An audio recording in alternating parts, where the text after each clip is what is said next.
Zdravím všetkých. Dnes máme po dlhom čase opäť pekné počasie, slnečko nám svieti, takže poďme spolu vymysleť niečo pozitívne. To, čo by som vám chcel dneska vysvetliť, dať pár dobrých trikov a rád, sa týka nasledovného. Zbláznil som sa, lebo premýšľam nad kúpou nehnuteľnosti v roku 2023, keď všetci v mojom okolí mi hovoria, že úrokové sadzby sú prehnane vysoké.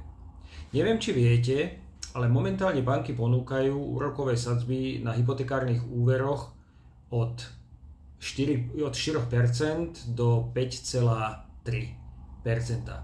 Tieto sadzby banky vlastne ponúkali v roku 2013. To znamená, že sme sa vrátili o 10 rokov dozadu. Áno, máte pravdu, tieto úrokové sadzby sú na momentálnu dobu pre koncového spotrebiteľa naozaj vysoké, keďže keď si spomenieme smerom dozadu o rok, boli na úrovni 1%. Ale ja vždy hovorím, že v tom najväčšom probléme v strede sa vždy niekde nachádza príležitosť, len ho treba nájsť.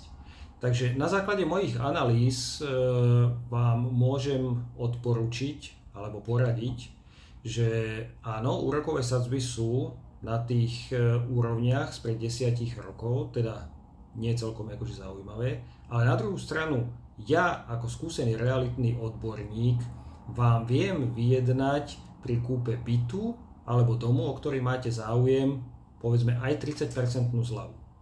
To znamená, že ak porovnáme vysoké úrokové sadzby, ktoré tu momentálne ako máme, lomeno napríklad 30% zľava na kúpu nehnuteľnosti, o ktorú máte záujem. To znamená, že tie úrokové sadzby tú cenu vyvážia a vlastne nie je to také nezaujímavé. Naopak povedal by som, že je to jedinečná príležitosť, ako momentálne kúpiť tú nehnuteľnosť a mať z toho dobrý pocit. Čo je ešte ďalšia vec, ktorú vám viem v tomto obchode alebo obchodoch odporučiť, sú veci, ktoré vám v horizonte 2 rokov ušetria tisíce eur. Ale to by som chcel s vami prebrať už osobne. Teším sa na vás, rád pomôžem, mám 12 rokov skúseností.